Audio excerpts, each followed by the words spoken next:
My name is Matthew Carroll. I'm here to discuss red zone training. In my previous lecture, I talked about energy system development and the spectrum of energy system development training. And this had three components to it: red, green, and yellow.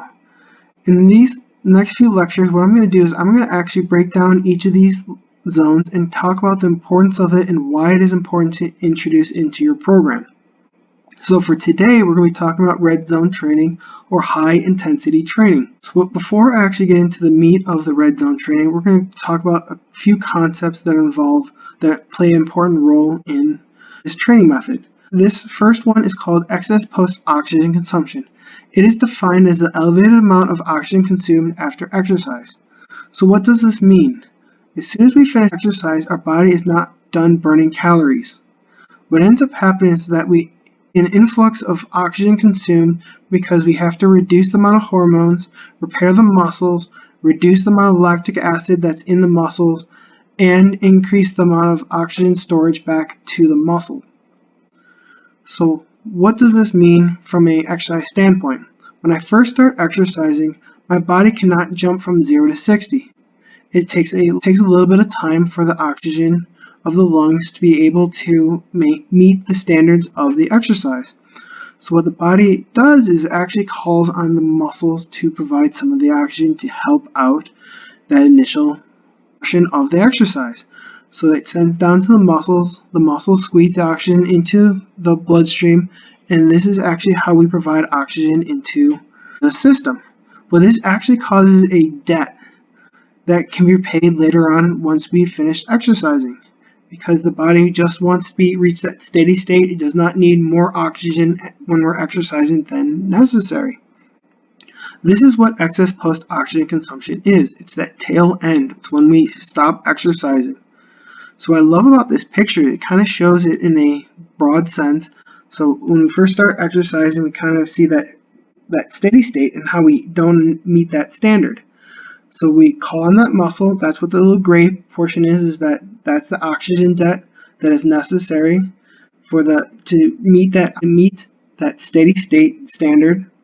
And then once we finish exercising, so in this case, after that 15 minutes, when we start the recovery process, we see this tail end, which is called epoch. So epoch has many factors that play an influence on either extending or shortening this tail. So a few of these examples are exercise, duration, training, muscle mass, cardiovascular efficiency, pulmonary efficiency, and most important, intensity. So you're maybe asking yourself, how do these play a role in it? Well, for exercise, what we see is that there's different exercises will promote a higher intensity or higher demand on the body. So if we're using a rower, it uses both arms and legs. A salt bike will be using our legs. A ski erg is total body. Jump rope would be considered total body, or weightlifting can be considered either lower body or total body. So choosing the exercise can actually increase the tail or decrease the tail, meaning the more demand we put on the body, the longer that tail is going to be. And then we're going to actually look at duration. Short duration at high intensity will actually increase that tail, or long duration and low intensity can play another factor. For marathon runners, they've actually shown about 2 weeks after they finish that run that you get this long tail, kind of cool kind of concept. If you want to think about it, once the runner has crossed that finish line, their body's still working and they're still burning calories. Again, looking at the training methods, that high intensity or low intensity will play a bigger factor into this. Muscle mass also has a big role in this. So for muscle, actually burns more calories. So if there's a high intensity where the muscle has to be working at a higher rate, we are actually going to see a higher steady state, and you're going to force the muscle to be working at a higher intensity, which increases that duration of that tail. And then, of course, cardiovascular efficiency, how well the heart pumps the blood, and on the pulmonary efficiency, how well we are able to extract that oxygen from the muscle, and how much we can extract from the air will play an important factor. But the most important factor, the increase or decrease of that tail, is intensity. A larger tail will have a higher magnitude and shorter duration. So I kind of broke it down to make it a little bit simpler, as greater muscle mass will have higher epoch, and a greater intensity will have a higher epoch. So why is this good for me? Why is high intensity training important? Well, Gary Winkler quoted by saying, "Short distance preserves the running mechanics while brief recovery times produce the same amount of aerobic benefit as distance running." So what he is saying, the short thing, is the fact that a long distance run and high intensity sprint will actually have the same benefits, with the added component of the fact that with the short duration, our running mechanics will actually be preserved more than a long distance run, because when we go into that long distance run, we fall into a fatigue state, which actually decrease our running mechanics and actually cause more issues. Later on in this lecture, we're going to actually talk about a study that actually looks at the sprinting versus long distance running and compares the two to see if there is a true muscle adaptation and exercise performance difference. An additional benefit of red zone training is it actually works power. A lot of the time when we get older, we actually don't work on our power component. From age 30, we actually lose 1.7% of general power loss and 1% in capacity. So it is very important to introduce power components into our training program to fight against this general loss of power and strength. So for a long distance runner, it's very important to add a little bit of power, because power plays a very important role in daily living. An example of power is getting out of a chair or moving out of the way. So it's these quick bursts. So it's very important that we actually keep on working. If we work on our power output, since again we have a general loss of power at 1.7% a year, we want to make sure that we constantly work on a power output. The benefit of red zone training is actually cost efficient from an orthopedic standpoint. So what we have to understand is that running is not free. It takes about 1,400 to 1,700 foot contacts per mile. And the amount of force that we're putting into the ground is about 2 to 5 times our body weight. So this is a lot of strain on our whole entire body. We want to be as efficient as possible. Instead of running for long periods of time, we can actually shorten the amount of contacts by using high intensity training to limit the amount of stress that we put on our body. Again, you want to think about is that when we go running for long distances, that foot contacts add up. So if we can actually shorten that, we can actually provide a less stressful weight on the body. I actually found an interesting study by Gilba, where it actually looked at the short-term sprinting versus traditional endurance training and looked at the adaptation of the human skeletal muscle and exercise performance. So what he did was actually compare a 20-minute interval training, and they wanted to see if there's any initial adaptation in the human skeletal muscle and see if there's any improvement in exercise performance.